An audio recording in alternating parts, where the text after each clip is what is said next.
A week before Christmas, I was in the kitchen making coffee when I heard voices coming from the living room. It was Amanda, my daughter, on the phone. Her tone was casual, carefree, as if she were planning a vacation or picking out a new dress. I approached slowly without making a sound, because something in her voice made me stop. Then I heard her say clearly, "Just leave all 8 grandkids with her to watch, and that's it. She doesn't have anything else to do anyway. We're going to the hotel and we'll have a peaceful time."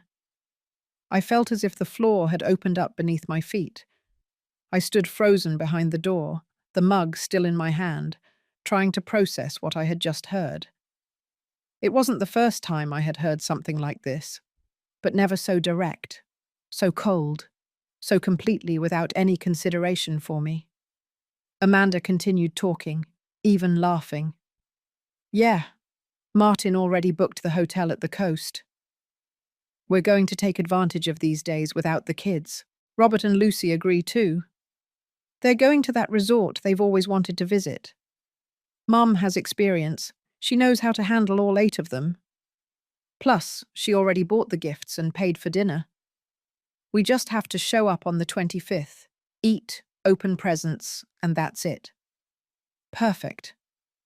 No, perfect. That word hung in the air like poison. Perfect for them. Perfect for everyone but me. I carefully placed the mug on the table, trying not to make a sound. My hands were shaking, not from fear, but from a rage so deep I didn't even know I had it. A rage that had been dormant for years, waiting for the exact moment to wake up. I walked out of the kitchen silently, crossed the hall, and went up the stairs to my bedroom. Each step felt heavier than the last. I closed the door behind me and sat on the edge of the bed, staring into space. There I was. Celia Johnson, 67 years old, widowed for 12 years, a mother of 2 children who had just reduced me to a free employee, a grandmother of 8 grandchildren I love with all my heart, but who apparently only served as an excuse for their parents to escape their responsibilities. Amanda had 3 kids. Robert had 5. 8 beautiful creatures I adored, but their own parents were willing to abandon them with me as if I were a 24-hour childcare service. I looked around my room. The walls were filled with family photos. Birthdays, graduations, first communions. In all those photos, I was there, always present, always smiling, always holding someone, serving something, organizing everything from the background. But in none of those photos was I the center. In none of those celebrations had anyone thought of me first. I got up and walked to the closet. There were the gift bags I had bought over the last 3 months. 8 carefully chosen gifts for each of my grandchildren. Toys, clothes, books. I had spent more than $1,200 in total. Money that came from my pension, which wasn't much, but I had always managed it carefully so I could give them something special for Christmas. There was also the grocery receipt, where I had prepaid for the entire dinner for 18 people. Turkey, sides, desserts, drinks. Another $900 that came out of my pocket without anyone asking me to. I just did it because I thought that's how you showed love. I thought that if I gave enough, eventually I would get something back. How naive I had been. I sat down on the bed again and closed my eyes. Memories began to arrive like waves. Last year's Christmas, I had cooked for 2 whole days. Amanda and Martin arrived late, ate quickly, and left early because they had a party with friends. Robert and Lucy did the same. The children stayed with me until midnight. I bathed them, put them to sleep on the air mattresses I had set up in the living room, and stayed up watching over them while their parents were toasting somewhere else. Christmas 2 years ago, same thing. I prepared everything. They consumed it. And at the end of the day, I was left alone cleaning up dirty dishes and broken toys while listening to the echo of silence in my house. And so, year after year, birthdays, graduation parties, celebrations of all kinds, I was always the one in the kitchen, the one cleaning, the one watching the children while everyone else had fun. But my birthday, oh, my birthday. That day, no one remembered anything. Last year, Amanda called me 3 days later to say she had forgotten. Robert didn't even call. There was no cake, no dinner. There was nothing. Just a text message from Amanda that said, "Sorry, Mum, it slipped my mind. You know how it is with the kids." I opened my eyes and looked at the gift bags again. Something inside me broke at that moment. It wasn't a dramatic break. It wasn't a scream or uncontrolled crying. It was something much deeper. It was the silent fracturing of a woman who finally understood that she had been living for everyone but herself. I stood up and walked to the phone. I scrolled through my contacts until I found the name of Paula Smith, my friend of 30 years. Paula had invited me the week before to spend Christmas with her in a small town near the beach. I had declined the invitation because, of course, I had to be with my family. I dialed her number. It rang 3 times before she answered. "Celia, what a surprise. How are you?" "Paula," I said, and my voice came out firmer than I expected. "Is your invitation for Christmas still on?" There was a brief pause on the other end of the line. Then Paula's warm voice replied, "Of course it is." "What happened?" I lied.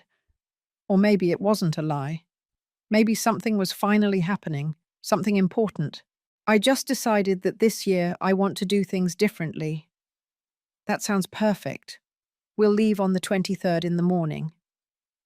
I was thinking of going to the little coastal town, where everything is calm. No pressure, just rest and the ocean. That sounds like exactly what I need. We hung up, and I stood there looking at the phone in my hand. Something had changed. I didn't know exactly what, but I could feel it. It was as if after years of carrying an invisible weight, someone had finally given me permission to let it go. I went down to the kitchen again. Amanda was no longer in the living room. She had probably left without even saying goodbye, as she always did. I took out my notebook and started writing a list. It wasn't a shopping list or a to-do list for Christmas dinner. It was a list of things I was going to cancel. I sat in the kitchen with the notebook open in front of me. The pen in my hand seemed to weigh more than usual. Outside, the December sun was beginning to hide behind the buildings, painting everything in shades of orange and grey. Inside of me, something dark was also starting to move. I wrote the first line. Cancel the grocery store order. $900 that would go back into my account. $900 that I had set aside with effort, calculating every penny of my pension to be able to give them a decent dinner. A dinner they weren't even going to appreciate. I wrote the second line. Return the gifts. $1,200 more. Money I had saved for months, denying myself things I needed so I could see my grandchildren's faces light up as they opened their presents. But their parents weren't even going to be there to see that. They were going to be in hotels, at resorts, enjoying themselves while I did all the work. I closed the notebook and leaned back against the chair. The memories started coming without permission, as they always did when I was alone. I remembered Christmas 5 years ago. It was the first Christmas without my husband. He had died in October, and I was still broken inside, trying to pretend everything was okay. Amanda called me 2 weeks before Christmas and said, "Mom, you're going to cook like always this year, right? The kids are expecting your turkey. We don't want to disappoint them." I had just lost the love of my life, and my daughter was asking me to cook. She didn't ask how I was. She didn't offer to help. She just reminded me of my obligation. And I did it. I cooked the turkey. I prepared the side dishes. I decorated the house. I put on a nice dress and smiled when everyone arrived. No one mentioned my husband. No one toasted to his memory. It was as if he had never existed. They ate, they opened gifts, they left. I stayed alone that night, sitting on the couch, looking at the food scraps and wondering if anyone would notice if I simply disappeared. I also remembered my 65th birthday. It had been 2 years ago. I didn't expect much, I never did. But that particular day, I had woken up with a little hope. Maybe Amanda would remember. Maybe Robert would show up with the kids. Maybe someone would make me feel like my existence mattered. I waited all day. I made coffee in case someone came. I baked a small cake, feeling ridiculous for doing it for myself. The hours passed. The phone didn't ring. No one knocked on the door. At 8 o'clock at night, I finally got a message from Amanda. "Sorry, Mum. The day got away from me. Happy belated birthday." Robert didn't even write. I ate a slice of cake alone, in the darkness of my kitchen, wondering when I had become invisible to my own children. But the worst part wasn't the forgotten birthdays or the lonely Christmases. The worst part was all the times I became something useful to them. I remembered when Amanda had her first child. I was excited to be a grandmother. I thought it would be a beautiful experience we would share together. But from the very first day, Amanda turned me into her personal nanny. "Mum, come watch the baby. I need to sleep." "Mum, stay with him tonight. We have an important dinner." "Mum, take him to the doctor. I have work." It was never, "Mum, thank you." It was never, "Mum, how are you?" It was always, "Mum, I need you to do this." And I did it.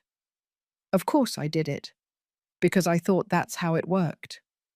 I thought that if I made myself indispensable, if I solved all their problems, eventually they would see me. They would value me. They would love me the way I needed to be loved. But it didn't work that way. The more I gave, the more they asked. The more I did, the more they expected. I became a resource, not a person. A solution, not a mother. Robert wasn't any different. When he and Lucy had their first child, the story repeated itself. Calls at midnight because the baby wouldn't stop crying and they didn't know what to do. Entire weekends watching the kids because they needed time for themselves. They never paid me. They never really thanked me. They just assumed I would always be there, available, without a life of my own, without needs of my own. And the saddest part is that I allowed that to happen. I trained my children to treat me that way. Every time I said yes when I wanted to say no, every time I smiled when inside I was breaking, every time I swallowed my pain so as not to inconvenience anyone, I built this prison. I forged the chains myself. I got up from the chair and walked to the window. Outside, the neighbors' Christmas lights were starting to come on, bright colors trying to cheer up the winter darkness. But inside me, there was only grey.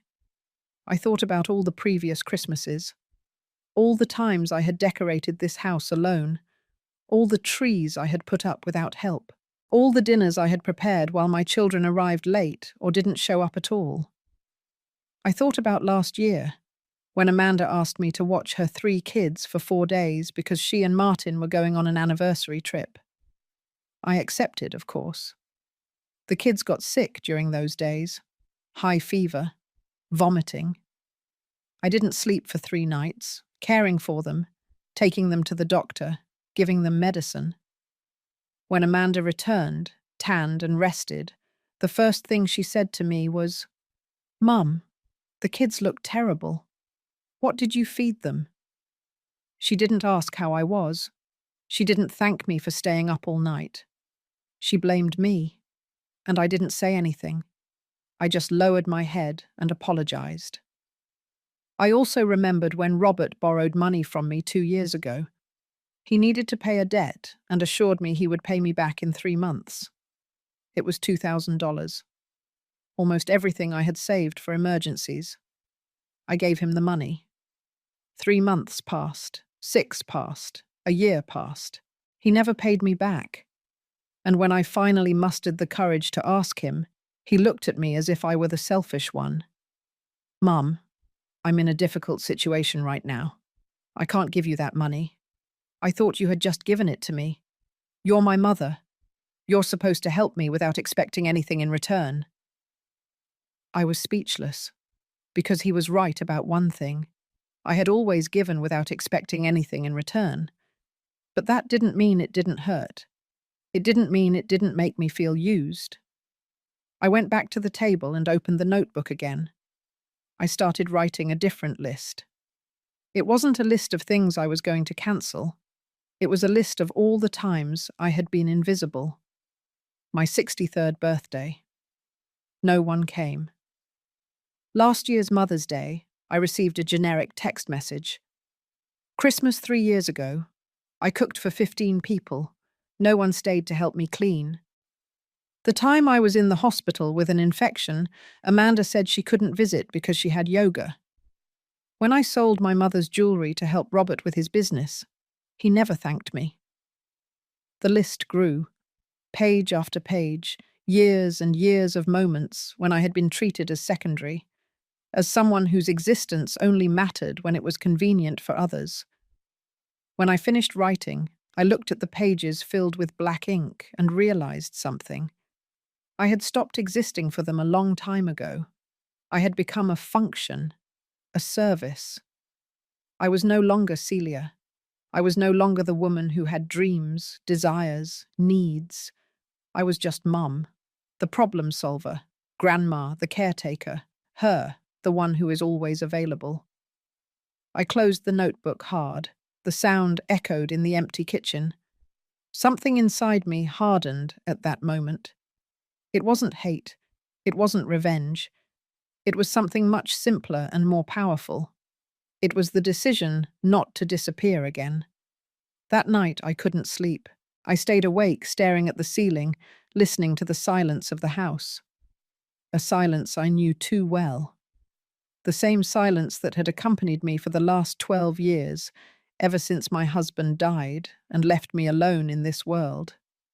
But I wasn't really alone, was I? I had 2 children. I had 8 grandchildren. I had a family. Or at least, that's what I believed. What I had believed for so long. I got up from the bed around 3 in the morning and went down to the living room. I turned on a small lamp and sat on the couch. In front of me, on the wall, was the large family portrait we had taken 4 years ago. We were all there.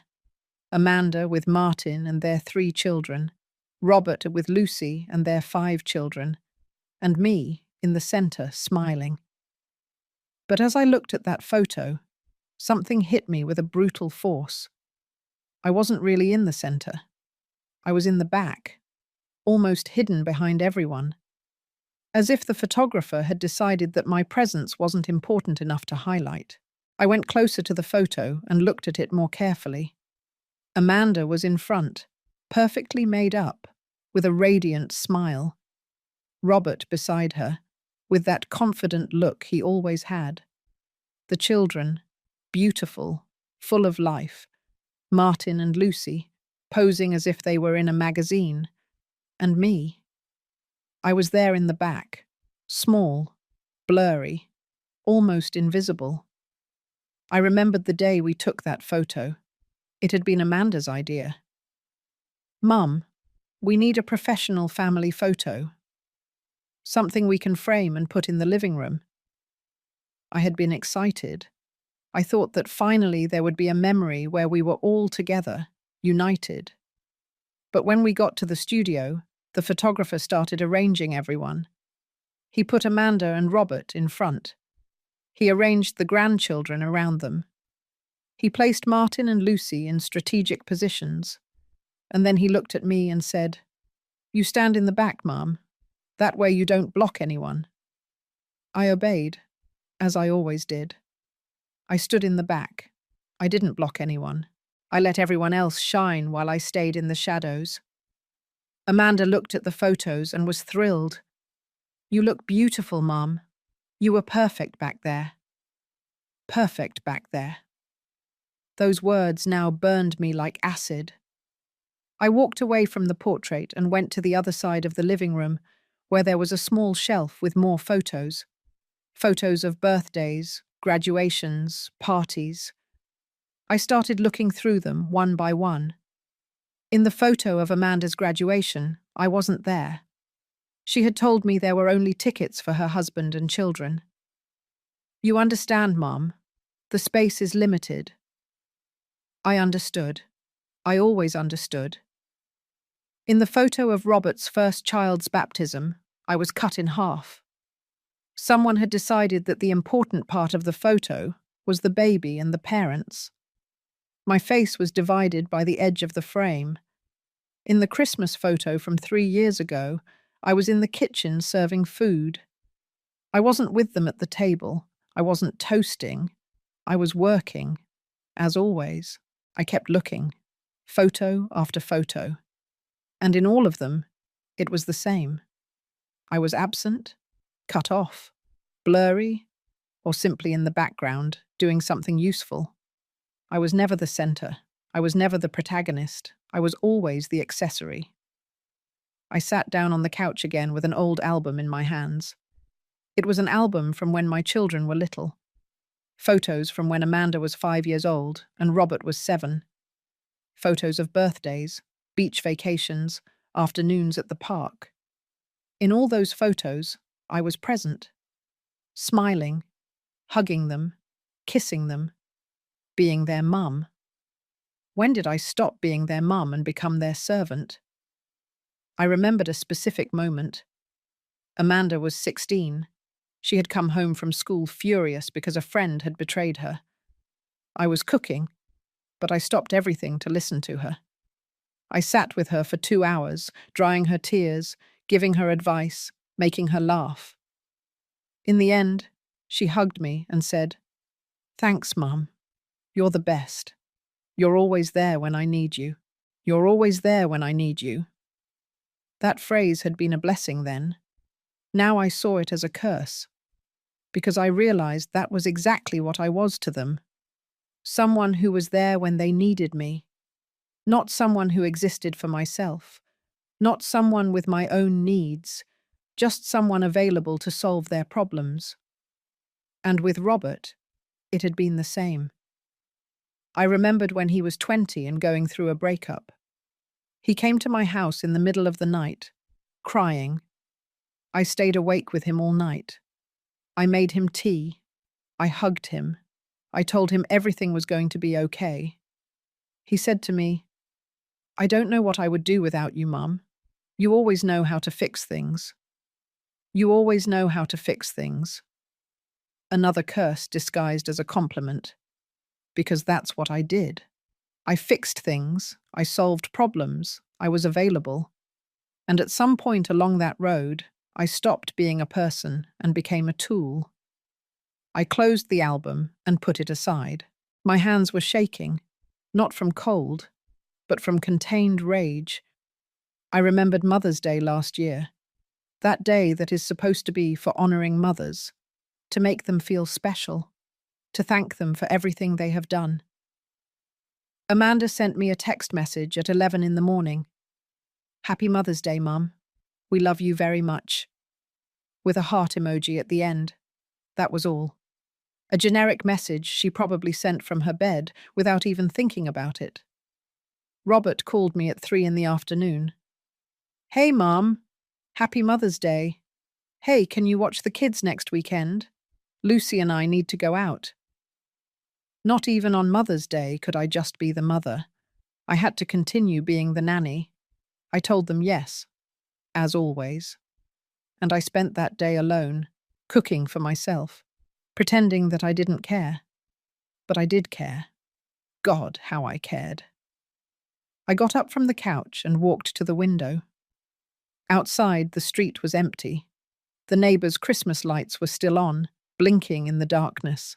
Green, red, gold. Colors that promised joy. Colors that lied. I thought about all the times I had put those same lights on my house. All the times I had decorated the tree alone. All the times I had tried to create a warm and cozy atmosphere for my family. And what had I received in return? Nothing. Absolutely nothing. I remembered the year I got sick. It had been 3 years ago. A bad case of pneumonia that kept me in bed for 2 weeks. The doctor told me I needed absolute rest and that someone should take care of me. I called Amanda. Mum, I can't.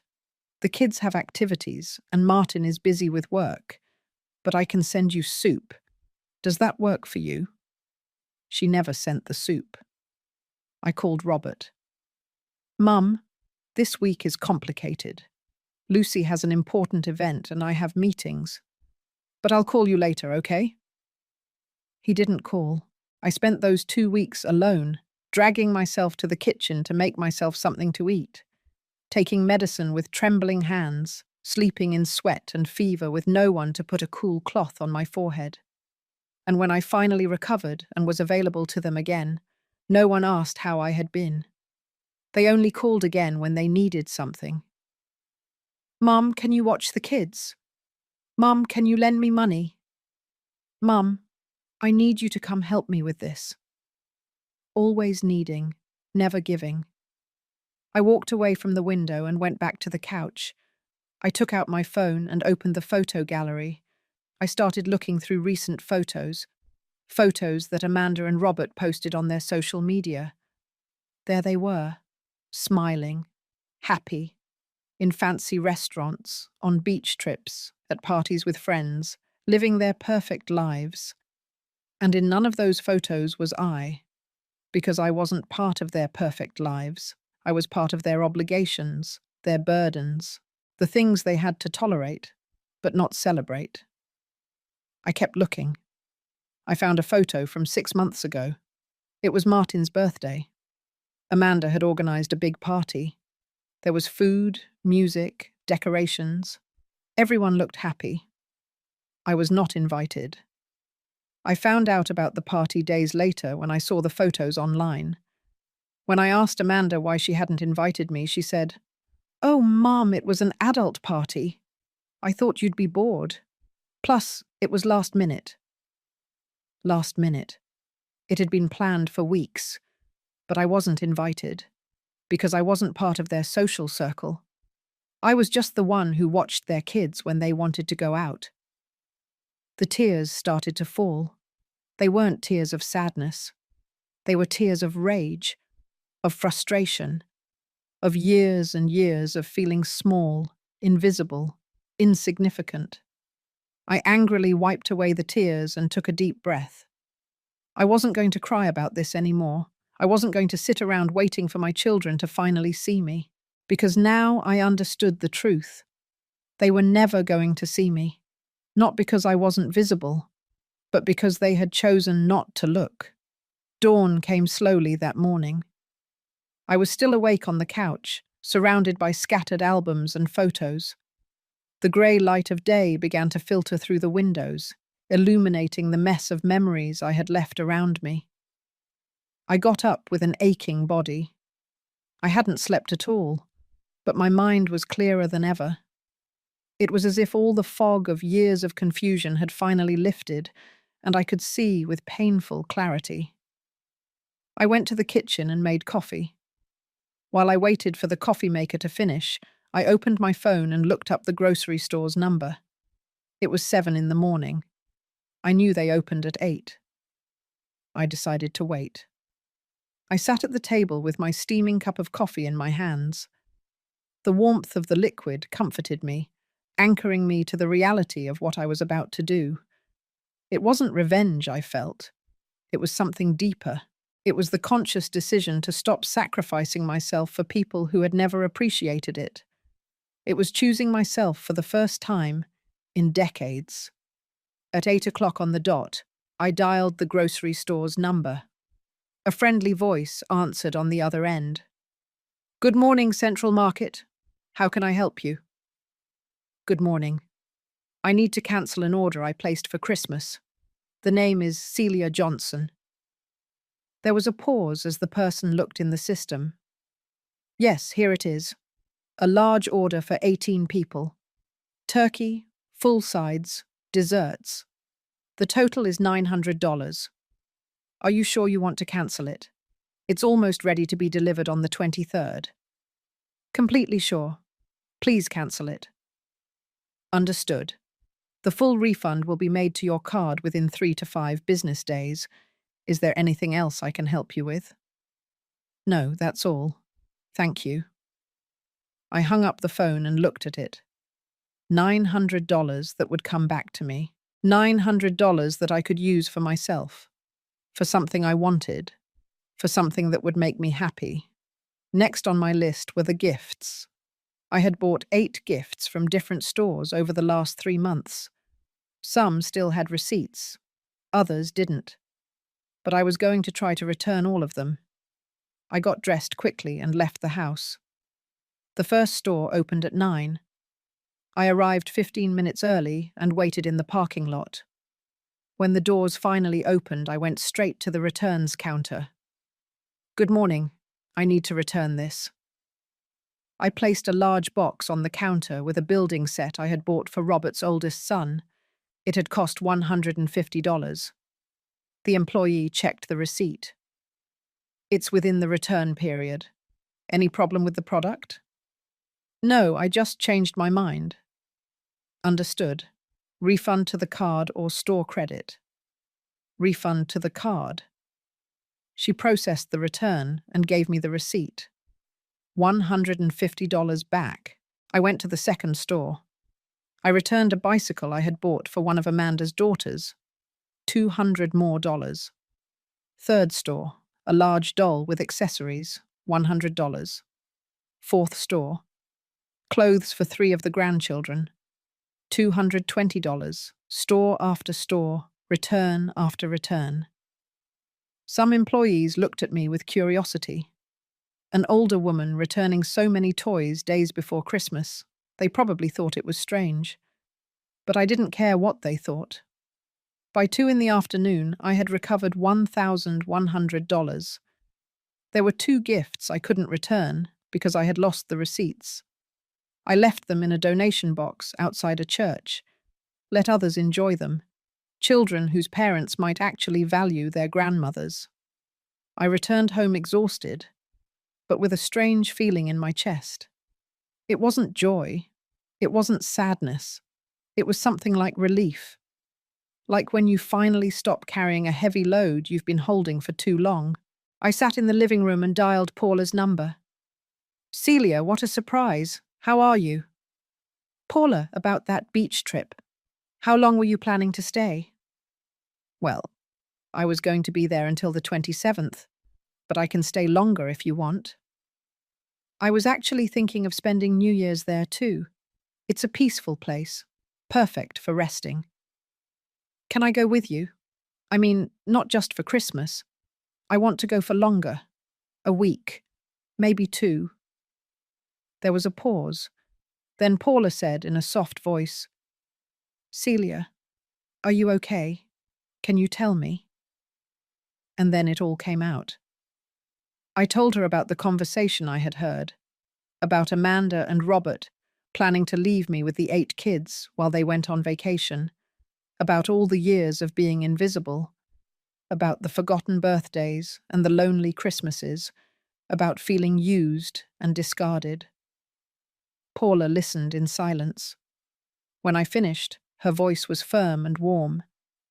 Celia, listen to me carefully. You're coming with me. We're leaving on the 23rd in the morning, and we're not coming back until you want to. We're going to spend Christmas and New Year's at the beach, eating well, resting without pressure from anyone. And if anyone calls you, you don't answer. Did you hear me? You don't answer. But the children have parents, and those parents can take care of them for once in their lives. You are not responsible for solving the problems they created themselves. She was right. Of course she was right. But decades of conditioning don't disappear with one conversation. I'm scared, Paula. Scared of what they're going to say, of what they're going to think. And what about what you think? What about what you feel?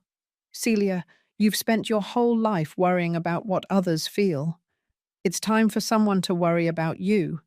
And if no one else is going to do it, then you have to do it yourself.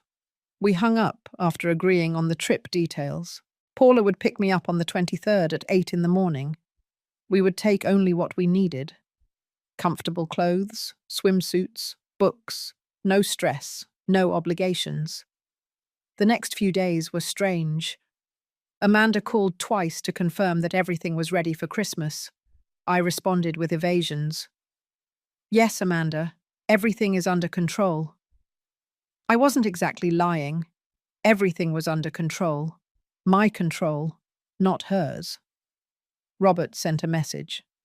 Mum, we're dropping the kids off with you on the 24th at 10 in the morning. We'll be back on the 26th in the evening. Thanks for doing this. I didn't respond. I just left the message on read. On the night of December 22nd, I started packing. I took a small suitcase out of the closet and put it on the bed. I didn't need much. A couple of comfortable pants, light shirts, sandals, my swimsuit that I hadn't used in years. While I was packing, the doorbell rang. It was late, almost 9 at night. I went downstairs, feeling a little surprised, and opened the door. It was Amanda. She had a bag in her hand and a forced smile on her face. Hi, Mum. I brought you this. She held out the bag. Inside were packages of cookies and juice boxes. For the kids. You know how they like to snack. She didn't invite herself in. She didn't even ask how I was.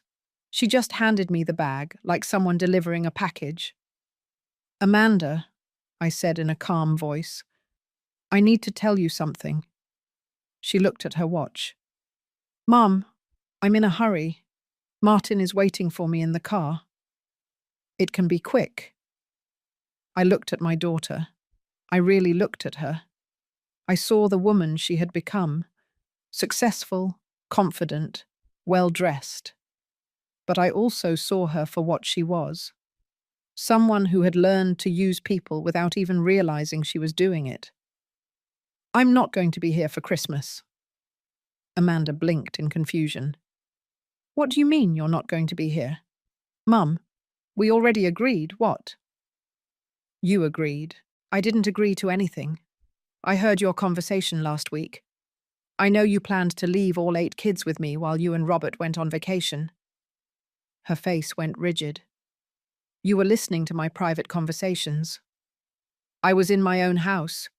You were the one talking out loud without caring if I heard or not. Mum, it's not a big deal. It's just a few days. The kids adore you. It's not a big deal, I repeated slowly. It's not a big deal that you use me as a free nanny. It's not a big deal that you assume I don't have a life of my own. It's not a big deal that you never ask me what I want. What are you talking about? We've always included you. Included? Amanda, I wasn't invited to Martin's birthday. I wasn't invited to your anniversary last year.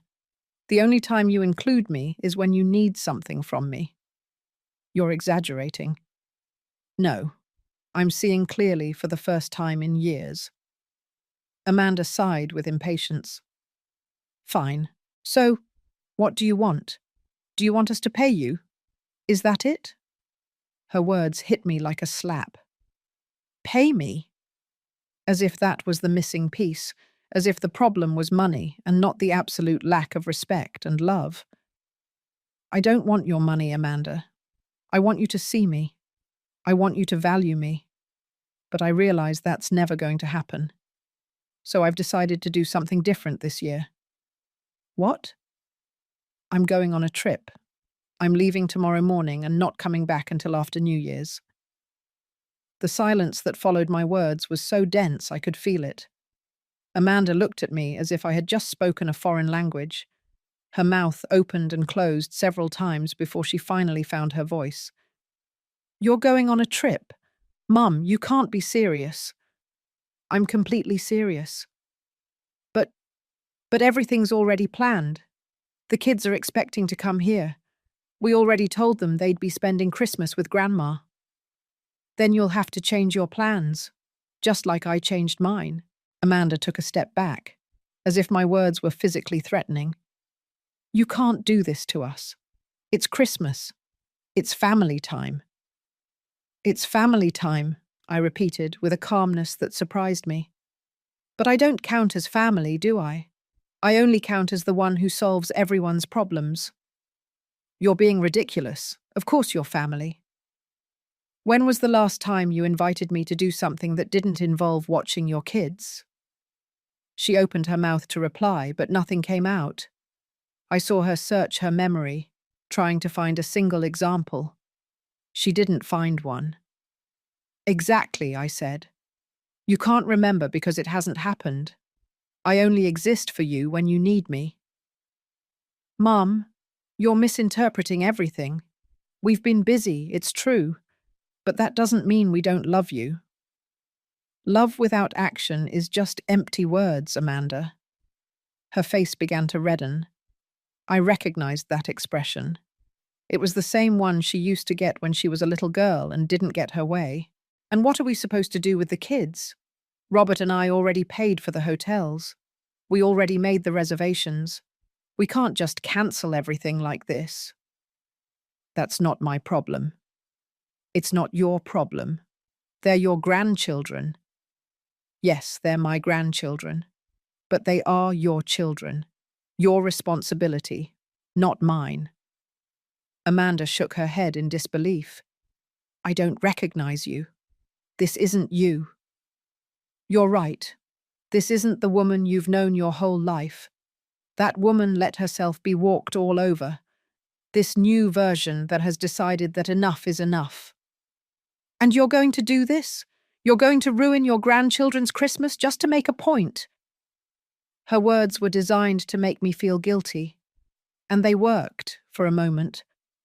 I felt the familiar pang in my chest, the urge to back down, to say I was exaggerating, to return to my usual role. But then I remembered the conversation I had heard. Just leave all 8 grandkids with her to watch, and that's it. I remembered all the forgotten birthdays, all the lonely nights, all the moments when I had been invisible to my own family. "I'm not ruining anything," I said in a firm voice. "You ruined the respect you should have had for me years ago. I'm just picking up what's left of my dignity. This is pure selfishness. Dad would be disappointed in you." That was the last straw. Mentioning my dead husband, using him as a weapon against me.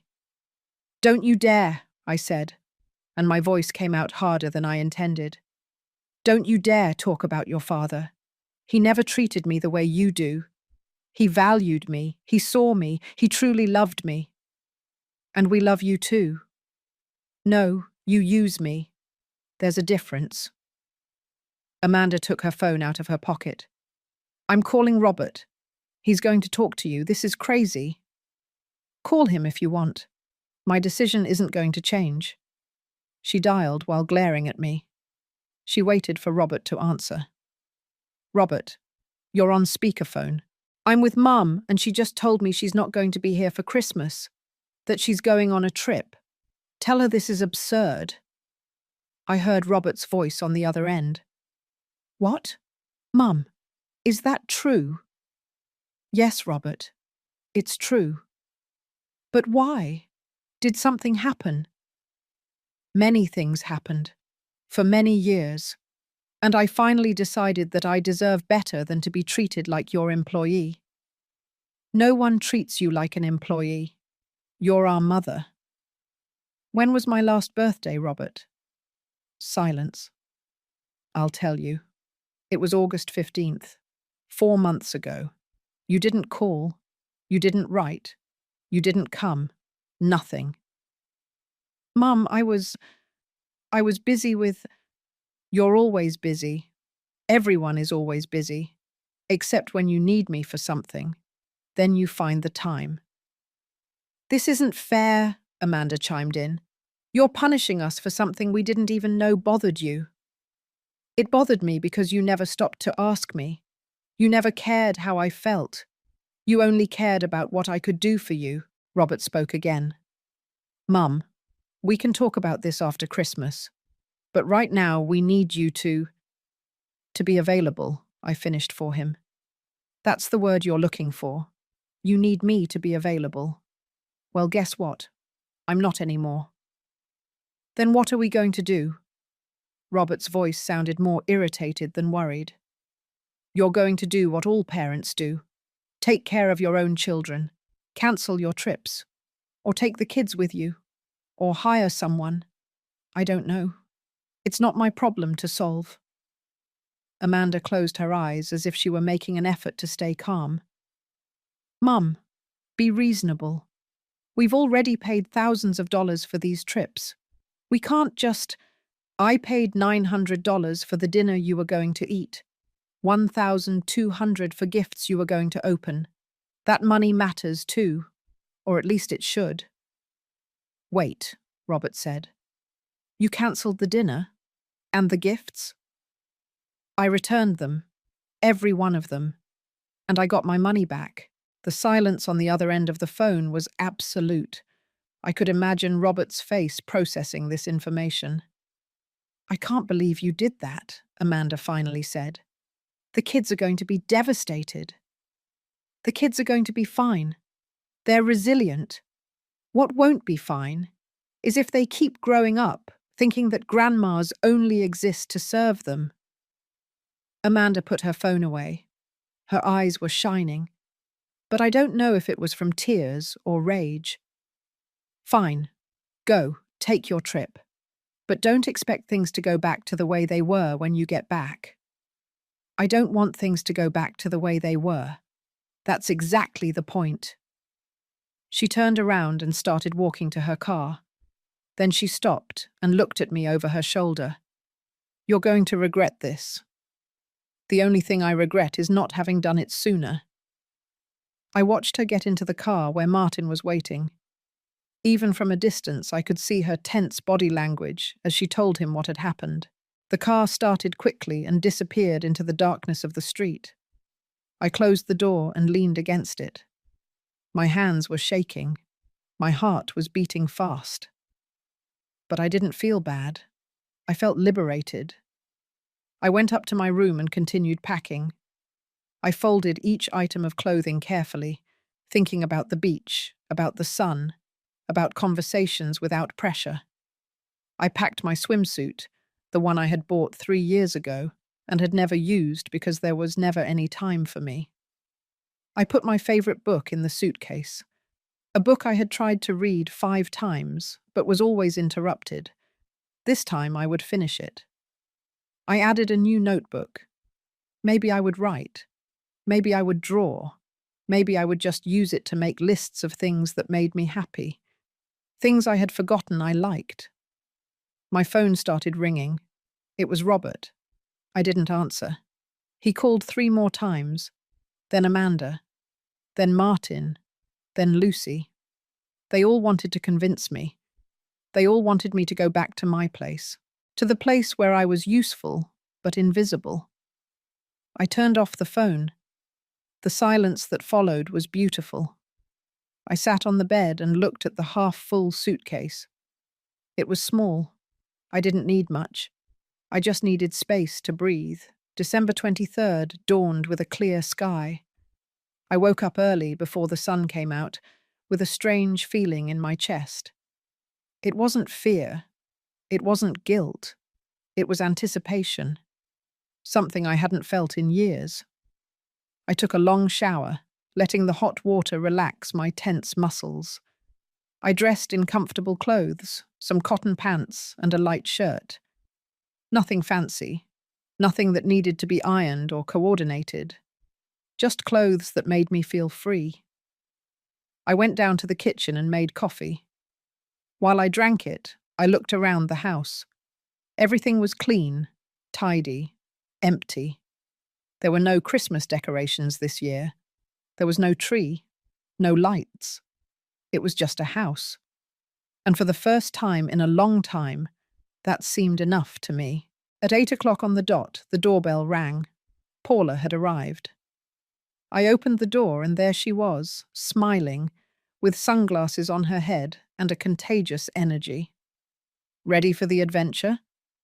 More than ready. I put my suitcase in the trunk of her car.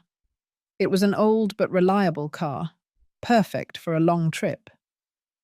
Paula had prepared a cooler with water, sodas, and snacks for the road. When I got in the car and closed the door, I felt something I hadn't expected. Absolute relief. As if I had just let go of a weight I had been carrying for decades. "Everything okay?" Paula asked as she started the car. "Everything's perfect." We left the city behind. The streets became less congested, the buildings smaller, until finally there was only the open road in front of us. Paula put on some soft music, nothing Christmassy, just calm melodies that filled the silence without demanding attention. For the first hour, we didn't talk much. I looked out the window, watching the landscape go by. Open fields, trees, small towns that appeared and disappeared. I felt as if I were waking up from a long, confusing dream. "Did they call?" Paula asked eventually. "Many times." I turned off the phone. "Well done." "Paula, do you think I'm a bad person?" She looked at me out of the corner of her eye. "Why would you ask that?" "Because I left my grandchildren without Christmas." "Because I cancelled everything." "Because I left," Paula sighed. "Celia, tell me something. If a friend of yours told you this story, if she told you that her children use her, that they never appreciate her, that they only look for her when they need something, what would you tell her?" I thought about it for a moment. I would tell her she deserves better. "Exactly, then why don't you deserve the same?" I didn't have an answer for that. Or maybe I did, but I had never allowed myself to say it out loud. I had spent so many years believing that my value was in what I could give, in what I could do for others, that I had forgotten that I also had the right to receive. We kept driving. We stopped once to get gas and stretch our legs. Paula bought coffee and sweetbread. We sat on a bench outside the gas station, eating in comfortable silence. "The town we're going to is small," Paula said. "There's not much to do, but that's the point. It's peaceful. The people are friendly. There's a beautiful beach. And the house I rented has a terrace where you can watch the sunset." Sounds perfect. "There's no internet in the house." "Well, there is, but it's terrible. So you're basically going to be disconnected." "Even better." We arrived at the town around 2 in the afternoon. It was exactly as Paula had described it. Small, picturesque, with pastel-coloured houses and cobblestone streets. The sea breeze reached us, bringing the smell of salt and freedom. The house Paula had rented was modest but cosy. 2 bedrooms, a small kitchen, a living room with large windows overlooking the beach. Everything was simple, clean, peaceful. "This is your room," Paula said, opening a door. It was a small room with a bed covered in white sheets, a nightstand, and a window with a view of the sea. I dropped my suitcase on the floor and walked to the window. The ocean stretched out infinitely in front of me, sparkling in the afternoon sun. The waves broke softly on the shore. Some seagulls flew in circles. I just stood there, watching, and something inside me began to loosen. Something that had been tight for years. "I'm going to make something to eat," Paula said from the doorway. "Rest for a bit if you want." I sat on the bed and took a deep breath. The air here tasted different, cleaner, freer. I turned on my phone for just a moment to see if there was a real emergency. 53 missed calls, 27 text messages, all from Amanda, Robert, Martin, Lucy. The messages started with confusion, then moved to anger, then to attempts at manipulation. Amanda. Mum, the kids are crying. This is what you wanted. Robert. I called the grocery store. They confirmed you cancelled everything. This is a level of selfishness I never imagined from you. Martin. Celia. Amanda is very upset. This isn't good for her health. You need to come back. Lucy. I don't understand what we did wrong. We have always treated you with respect. I read each message without feeling what I expected to feel. I didn't feel guilt. I didn't feel an urgency to respond. I just felt a clear distance between them and me.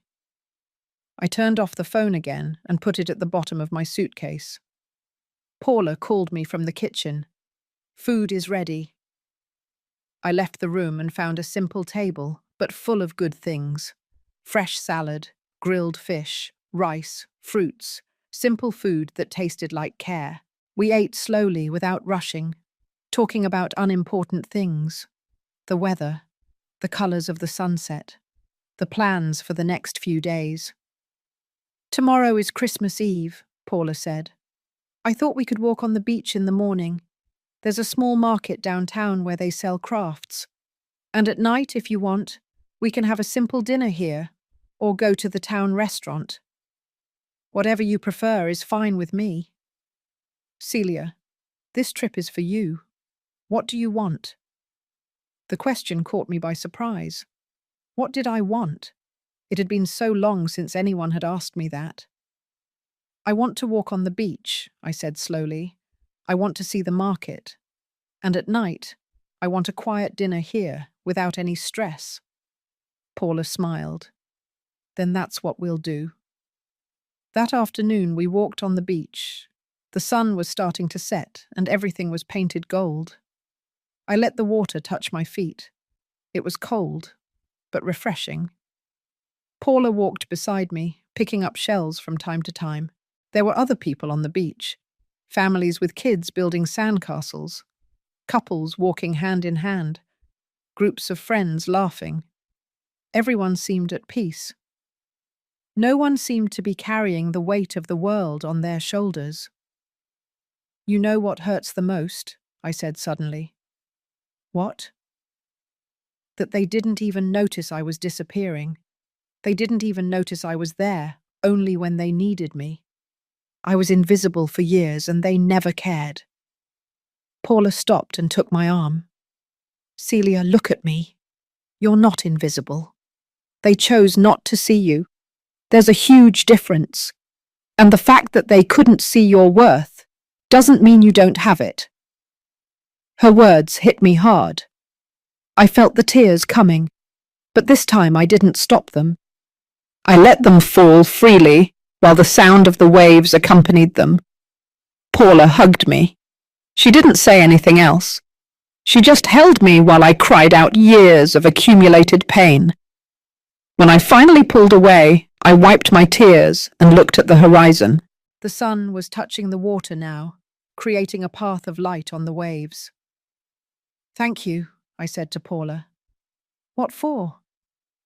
For seeing me, for being here, for not judging me. That's what real friends do.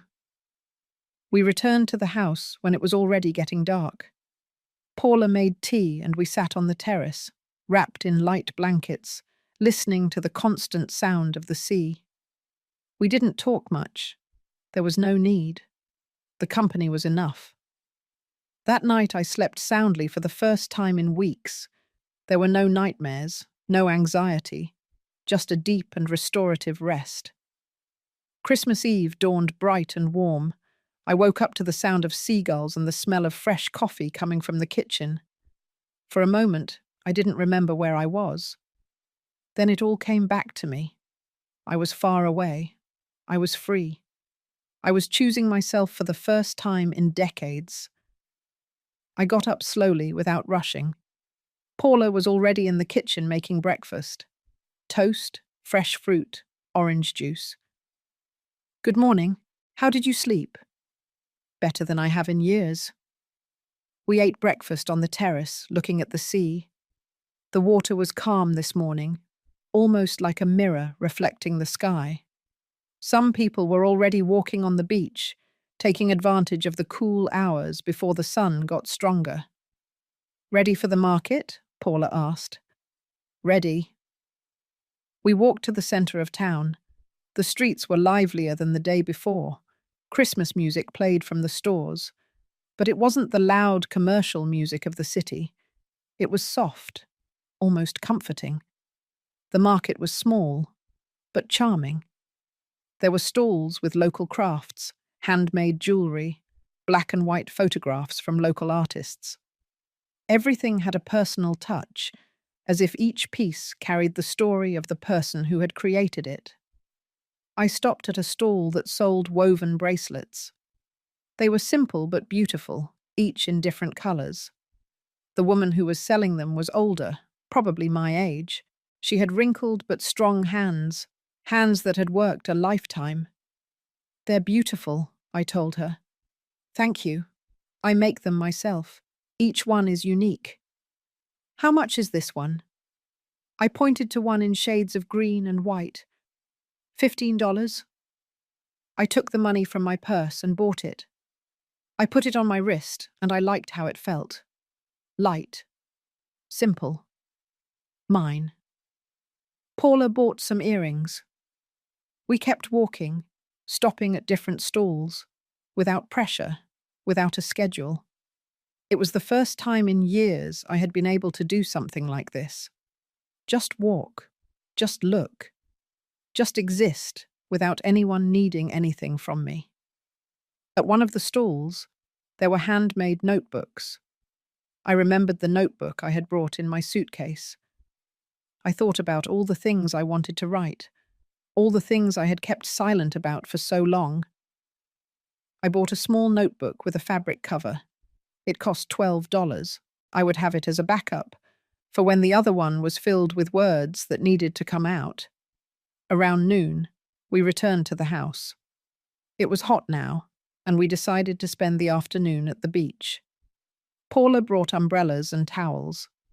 I put on my swimsuit for the first time in 3 years. I looked at myself in the mirror before I left. My body had aged. There were wrinkles, stretch marks, marks of time. But there was also the body that had carried 2 children, the body that had worked tirelessly, the body that had sustained me through everything. At another time, I would have criticized myself. I would have thought about everything that was wrong. But today, I only felt gratitude. This body had brought me here, to this moment of freedom. We spent the afternoon under the umbrella. Paula was reading a book. I just looked at the sea, feeling the sun on my skin, listening to the waves. There was peace here, a peace I didn't know could exist. At some point in the afternoon, I turned on my phone briefly. More messages, more calls. Now there were also messages from numbers I didn't recognize. Probably friends of Amanda and Robert, recruited to make me feel guilty. One message in particular caught my attention. It was from Amanda. We had to cancel everything. The hotels didn't give us our money back. Robert is furious. The kids won't stop asking for you. I hope you're happy. I read the message twice. I expected to feel something. Guilt, maybe. Remorse. But all I felt was a cold clarity. This wasn't my responsibility. It never should have been. I replied for the first time. I'm sorry you had to change your plans. The kids have parents. It's time for you to act like them. I sent the message and turned off the phone again. Paula looked at me. Everything okay? Everything's perfect. That night, instead of an elaborate dinner, we made something simple. Pasta with fresh vegetables, salad, a glass of wine. We ate on the terrace while the sun set on the horizon. Happy Christmas Eve, Paula said, raising her glass. Happy Christmas Eve, I replied. We toasted, and the sound of the glasses clinking was soft and clear. There were no fireworks, there were no expensive gifts, no stress, just two friends sharing a quiet dinner by the sea. You know what the strangest thing is? I said after a while. What? That I don't miss anything I left behind. I thought I would feel bad. I thought I would miss the kids, the traditions, all that Christmas craziness. But no, I just feel relief. That's because you're finally where you should be, with yourself. That night I slept soundly again. I dreamed of the sea, of walking on the beach aimlessly, of having time for everything and a hurry for nothing. Christmas Day dawned just as beautiful. Paula and I had a late breakfast, with no alarms, no obligations. Then we went for a walk on a trail that bordered the coast. The landscape was breathtaking. Rocks, wild vegetation, the sea stretching out infinitely. In the afternoon, we decided to go to the town's restaurant. It was a small, family-run place. There were other people there, also spending a peaceful Christmas. An older couple, a group of friends. Everyone seemed happy, relaxed. We ordered fresh fish and a bottle of white wine. The food was delicious, prepared with care and affection. It wasn't an elaborate 15-course dinner. It was simple. But it had something that the dinners I used to prepare never had. I could enjoy it without worrying about serving others. While we ate, my phone started vibrating in my purse. I ignored it. It kept vibrating. Paula looked at me. Are you going to answer? No. But the vibration continued. Insistent. Annoying. Finally, I took out the phone. It was Amanda. Calling over and over, I sighed and answered. Yes. Mum. Her voice sounded different, controlled but tense. We need to talk. I'm busy. You're busy, she repeated in a tone I couldn't decipher. It's Christmas Day, and you're busy. That's right. Robert and I are coming to your house tomorrow. We need to sort this out. There's nothing to sort out, Amanda. I've already made my decision. You can't just leave and pretend you don't have responsibilities. My only responsibilities are to myself. You're adults. You have to learn to manage your own lives. What about the kids? What did they do wrong? The kids didn't do anything wrong, but it's not my job to raise them either. I already raised my children. Now it's your turn. I don't recognize you. Good, because the woman you knew no longer exists. She got tired of being invisible. There was a long pause. Then Amanda spoke in a lower, almost threatening voice. Fine. If this is what you want, perfect. But don't expect us to look for you when you get back. Don't expect us to include you in anything. You made your decision. Now live with the consequences. I'll live with them perfectly well. I hung up before she could respond. My hands were trembling slightly, but not from fear, from something like liberation. Paula looked at me from across the table. How do you feel? Free? That night, back at the house, I sat on the terrace with the notebook I had bought. I opened the first page and began to write. Today is Christmas, and I'm where I want to be. For the first time in my life, I chose my own peace over the expectations of others. And I don't regret it. I kept writing. About the years of silence. About the moments of invisibility. About learning that saying no is not selfishness, but self-love. I wrote until my hand hurt. And when I finally closed the notebook, I felt something I hadn't felt in years. Hope. The following days passed in a calm I didn't know. Paula and I woke up late, had breakfast on the terrace, walked on the beach, read, talked. There were no schedules, no pressures, just time that moved slow and soft, like the waves. On the afternoon of December 28th, I was reading in the living room when I heard my phone ring. I had left it on, but on silent. This time it wasn't a call. It was a message from an unknown number. I opened it out of curiosity. "Celia, it's Lorena Brown, your neighbor. Amanda and Robert are here. They've been knocking on the door for the last hour. I thought you should know." I read the message twice. So they had followed through on their threat. They had come to look for me. I imagined the scene. Amanda furiously knocking on the door. Robert pacing impatiently. Both expecting me to show up, to apologize, to return to my place. I replied to Lorena, "Thanks for the heads up.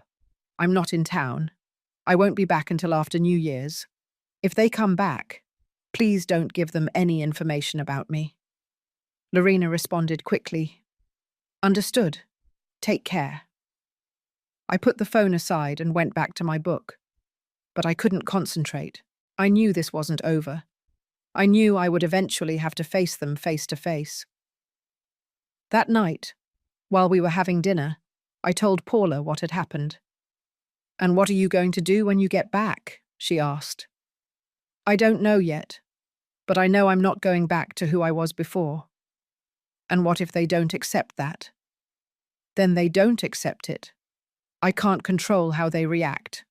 I can only control how I react." Paula nodded. "You're going to be okay, Celia. You're stronger than you think." On December 29th, we decided to do something different. Paula had heard about a small art gallery in the neighboring town. We took the car and went to explore. The gallery was small but filled with beautiful works. Paintings of local landscapes, wood sculptures, black and white photographs, all created by artists from the region. There was one painting in particular that caught my eye. It was of an older woman sitting on a wooden chair, looking out at the sea. Her posture was peaceful, almost meditative. There was something about that image that resonated deeply with me. "It's beautiful," I said to the gallery owner. "A local artist painted it," he explained. "She says it represents the peace that comes after the storm." "How much does it cost?" $250. It was more than I had planned to spend. But something in that painting spoke to me. It was like seeing my own transformation reflected in oil. "I'll take it." On the way back to the house, we hung the painting in the living room. Paula took a step back to admire it. "It's perfect for you." "Yeah," I said. "I think so too." That night I wrote more in my notebook, about the fear I had felt at the beginning, about the guilt I expected to feel but which never came, about discovering that chosen solitude was different from imposed loneliness. On December 30th, while we were walking on the beach, my phone rang. This time it was a number I did recognize. It was Martin, Amanda's husband. I hesitated before answering. Then I decided it was time to face this directly. "Yes." "Celia, I need to talk to you." His voice was serious, almost formal. "I'm listening." "Amanda is devastated. You don't understand the damage you've caused." "On the contrary, I understand perfectly the damage I have allowed them to cause me for years." "This isn't about you. This is about family." "Family? Martin, how many times have you invited me to something that didn't involve watching your kids? How many times have you asked me how I'm doing? How many times have you treated me as something more than a convenient nanny?" Silence on the other end. "Exactly, never. Because for you, for Amanda, for Robert, I only exist when I'm useful. Well, guess what? I don't accept that anymore. You're the grandma. You're supposed to be there for the kids. I am a person before I am a grandmother, and that person deserves respect. Amanda says she doesn't want to see you again. That's her decision. I'll be here when she's ready to treat me with dignity." but not before. You're incredibly selfish. And you're incredibly blind. But it's no longer my job to make you see. I hung up. This time my hands weren't shaking. This time I only felt a deep calm. Paula had heard the conversation. She didn't say anything. She just hugged me. On December 31st, we decided to have a small celebration. We bought fresh seafood at the market and cooked it ourselves. It wasn't an elaborate dinner, but it was special. We set the table with candles and wildflowers we had collected on our walks. At 11 o'clock at night, we went up to the terrace with glasses of sparkling cider. From there, we could see some fireworks in the distance, small points of light in the dark sky. To new beginnings, Paula said, raising her glass. To choosing myself, I replied. We toasted as the midnight bells began to chime from the town church. January 1st dawned peacefully. Paula and I spent the day not doing much, just existing. In the afternoon, I received another message. This time, it was from Robert. Mum, this has gone too far. You need to come back and fix this. Amanda won't stop crying. The kids are asking for you. Dad wouldn't have wanted this. I read the message several times. The attempt to use my dead husband as an emotional weapon no longer worked. He had been a good man. He had valued me. And if he were alive, he would have understood why I did what I did. I replied, Robert, your father taught me that true love isn't manipulation. He taught me that relationships are built on mutual respect. If Amanda is crying, maybe it's time for you to reflect on why. If the kids are asking for me, tell them their grandma loves them, but she also loves herself. I'll be back in 2 days. When I do, things are going to be different. Either you accept the new Celia, or we have nothing more to talk about. I sent the message and turned off the phone. On January 2nd, Paula and I packed our things. The trip back was peaceful. I looked out the window, processing everything I had experienced in those days. I wasn't a different person. I was the same person I had always been, but finally free of the chains I had allowed to be put on me. When we arrived at my house, Paula helped me get my suitcase out. Are you going to be okay? She asked. I'm going to be perfect. We hugged. Thanks for everything, Paula. For seeing me. For being there. When you want to repeat the trip, just let me know. I watched her drive away in her car. Then I went into my house. It was exactly as I had left it. Clean, tidy, empty. But now that emptiness didn't scare me, it was space. Space to build something new. I hung the painting I had bought on the living room wall. The woman looking out at the sea was now looking at me, reminding me who I was now. That night, as I was making tea, the doorbell rang. I looked out the window. It was Amanda and Robert, together, with serious faces. I took a deep breath. It was time for the final conversation. I opened the door, but I didn't invite them in. We need to talk, Amanda said. Then talk. Amanda and Robert stood in the doorway, looking at me as if they didn't recognize me. Maybe they didn't recognize me. The woman they had known their whole lives would have opened the door wide, invited them in, made coffee, would have done everything possible to smooth over the tension. But that woman no longer existed. You're not going to let us in?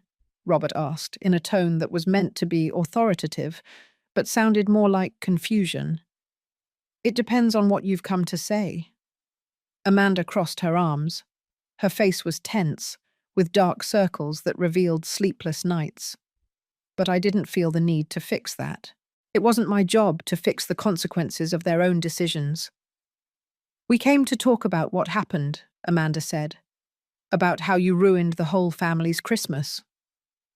I didn't ruin anything. You created an unsustainable situation and I simply refused to be a part of it.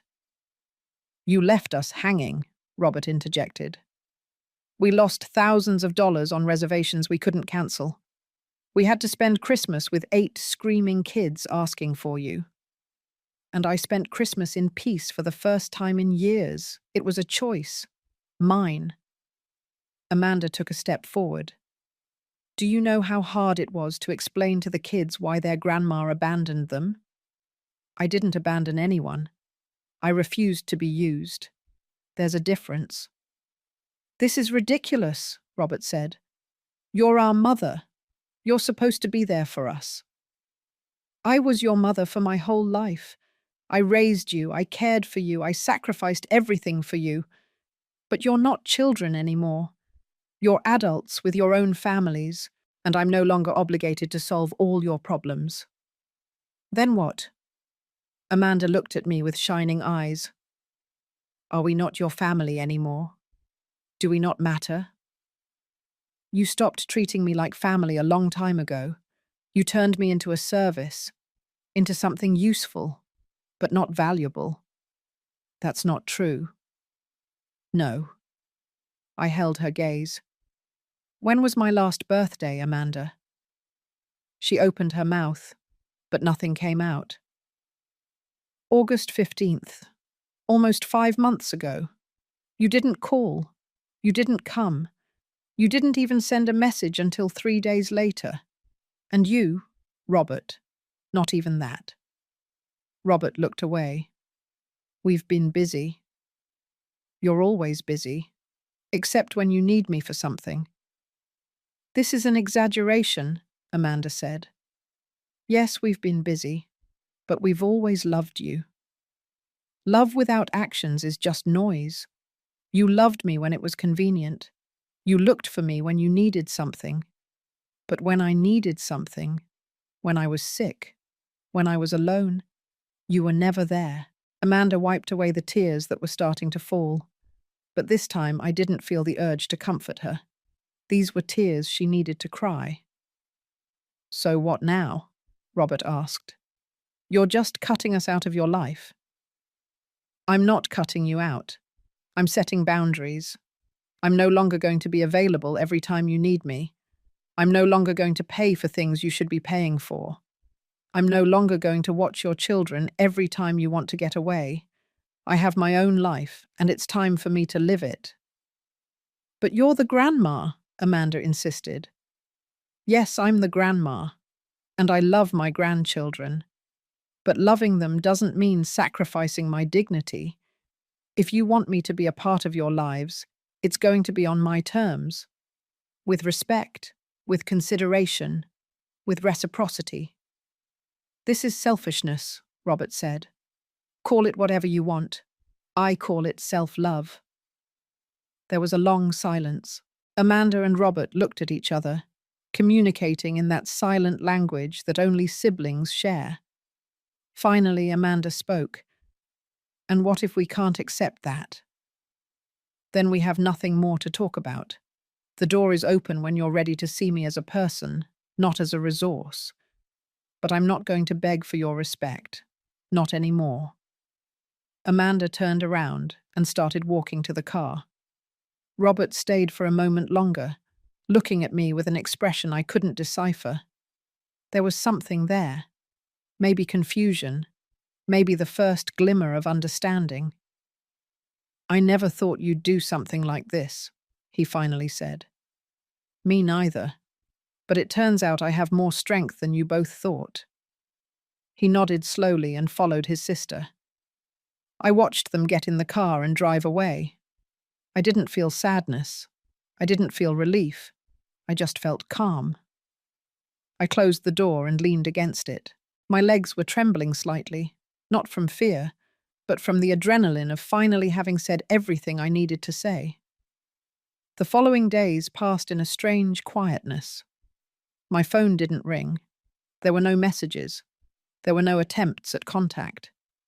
It was as if my children had decided to follow through on their threat to disappear from my life. And curiously, I didn't feel empty. I felt free. I started building a new routine. I got up when my body wanted to wake up, not when an alarm forced me to. I had breakfast slowly, savoring every bite. I read the books I had bought years ago, but had never had time to open. I signed up for a painting class at the community center. I met other women my age, women with their own stories, their own battles, their own victories. We formed a small group. We would get together on Thursdays to paint and talk. One of them, Sonia Davis, told me her own story, how her children had also used her for years, how she had finally said enough is enough, and how, after a difficult year, her children had returned with a different attitude. Not everyone comes back, she warned me. Some never understand.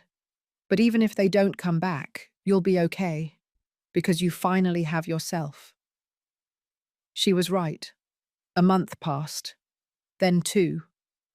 March arrived with its warmer days and longer nights. I was still living my new life. Calm, autonomous, at peace. One Tuesday afternoon I was in my garden, planting flowers, when I heard the gate open. I looked up and saw Robert standing there, alone, with his hands in his pockets. "Hi, Mum." I took off my gardening gloves and stood up. "Robert, can I come in?" I thought about it for a moment. Then I nodded. "You can come in."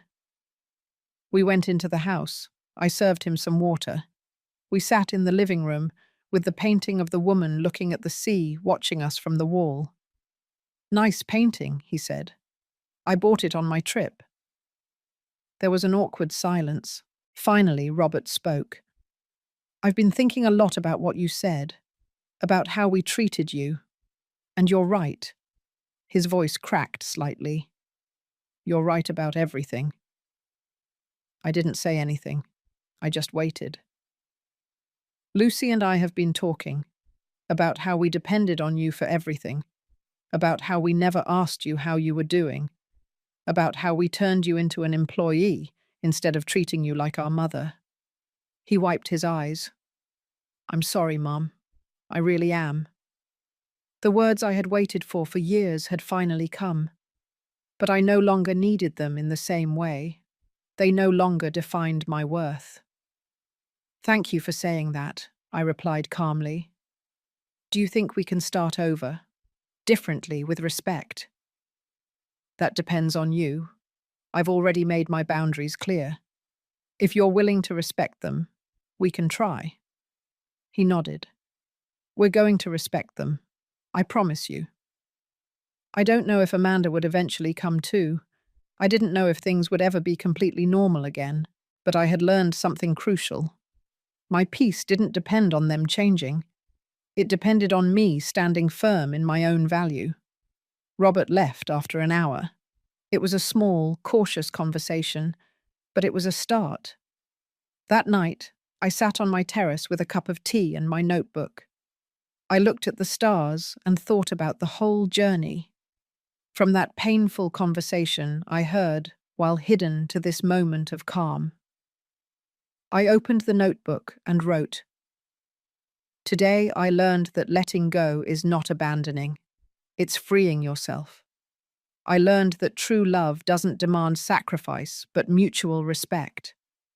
I learned that it's never too late to choose yourself.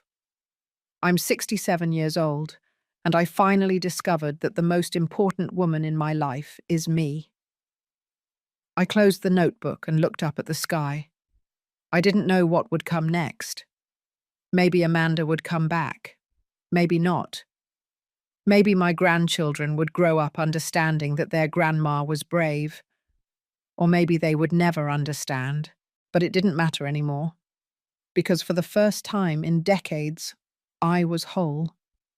Not because someone else made me whole, but because I had finally found myself. And that was enough.